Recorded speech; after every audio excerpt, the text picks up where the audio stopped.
మన షఫీ అలీ ఖాన్ అనే complaint Nizam colony Tolichowki police station limits లో ఉంటాడు. వాళ్ళ ఇంట్లో 30 తులాల బంగారము ఆభరణాలు దొంగితనం అయినాయని మన పోలీస్ స్టేషన్ కి తోలిచౌకి పోలీస్ స్టేషన్ కి రావడం జరిగింది. ఆయన కంప్లైంట్ మీద క్రైమ్ నెంబర్ 124/2025 కేసు రిజిస్టర్ చేశాము. కేసు రిజిస్టర్ చేసిన తర్వాత తోలిచౌకి SHO మన రమేష్ నాయక్ ఆధ్వర్యంలో DI బాలరాజు, తర్వాత SI రాఘవేందర్ ఇలా టీం అంతా క్లూస్ కోసము పరిశోధిస్తున్న జరిగింది.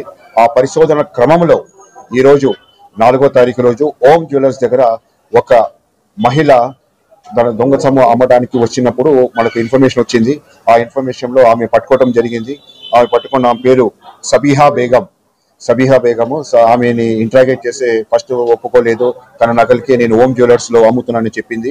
తర్వాత మా వాళ్ళు చాకచక్యంగా మా క్రైమ్ టీమ్ తోలిచౌకి పోలీస్ స్టేషన్ వాళ్ళు చాకచక్యంగా ఆమెను ఇంట్రాగేట్ చేస్తే అప్పుడు తెలిసింది మాకు ఆమె మన షఫీ అలీ ఖాన్ ఇంట్లో కూడా దొంగతనం చేసింది. ఆ సొమ్ముని ఈ రోజు ఓం జ్యువెలర్స్ లో అమ్ముతా ఉంటే మా వాళ్ళు పట్టుకోవడం జరిగింది. తర్వాత ఫర్దర్ గా మేము ఇంట్రాగేట్ చేస్తే అప్పుడు తెలిసింది ఏమంటే ఆ 30 తులాలు ఏమేమి చేశామని అడిగితే ఆ మహిళ కన్ఫెస్ చేసింది. ఆ తర్వాత మన్నాపురం గ్రోడ్ లో కూడా మిగిలిన బంగారాభరణాలు కుదవపెట్టడం జరిగింది. అవి కూడా మేము రికవరీ చేసాం. బాలరాజ్ ఆధ్వర్యంలో మన్నాపురం పోయి రికవరీ చేయడం జరిగింది. ఆమెకి ఈ రోజు అరెస్ట్ చేశాము. కోర్టులో ప్రొడ్యూస్ చేస్తాం. మనం కన్ఫెషన్ లో ఆమె కంప్లైంట్ షఫీ అలీ ఖాన్ ఇంట్లో 20 సంవత్సరాలుగా ఆమె పనిచేస్తుంది సర్వెంట్ మేడ్ గా. ఆమె విచారణలో మాకు తేలింది ఏమంటే ఆమె పాప CBITలో ఇంజనీరింగ్ సీట్ సంపాదించింది. ఆ ఇంజనీరింగ్ సీట్ కోసము పైసలు లేకుండా ఉంటే తను ఎక్కడైతే పనిచేస్తుందో ఆ ఓనర్ ఇంట్లోనే దొంగతనం చేసి ఈ సొమ్ములు అమ్మి మన ఫీజు కట్టింది. అదే 20 సంవత్సరాల ఒక నమ్మకాన్ని విధ్వంసం చేసేసి ఈ దొంగతనానికి పాల్పడినందుకు ఈ రోజు ఆమెని కోర్టులో ప్రొడ్యూస్ చేస్తున్నాము. అదే మంచితనంతో ఓనర్ని విచారించాము. ఓనర్ చెప్పడం ఏమంటే అదే మంచితనంతో మాకు అడుగుతా ఉంటే ఆ అమ్మాయి ఫీజు కూడా మేము రెస్పాన్సిబిలిటీ చేసుకునే వాళ్ళము అని ఆ ఓనర్ చెప్పడం జరిగింది. ఏమంటే కంప్లైంట్ చెప్పడం జరిగింది.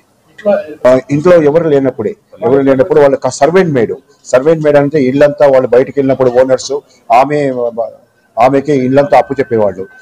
ఆమె ఒక పని మనిషి అయినా ఒక ఇంటి మనిషి లాగా వాళ్ళు ప్రేమతో చూసుకునేవాళ్ళు. ఆ ప్రేమని ఒమ్ము చేసి ఈ రోజు ఈ నేరానికి పాల్పడినందుకు మేము కేసు రిజిస్టర్ చేసి రికవరీ చేయడం జరిగింది. ఇంట్లో కొంచెం మన మన్నాపురంలో పెట్టింది. తర్వాత రిమైనింగ్ సొమ్ము ఇక్కడ ఓం జ్యువెలర్స్ ఈ రోజు అమ్ముతానికి వస్తున్నప్పుడు మా వాళ్ళు పట్టుకున్నారు. లేదు, ఒకటి ఆమె సింగిల్ గా వచ్చింది. సింగిల్ గా పట్టుకుంటున్నాము.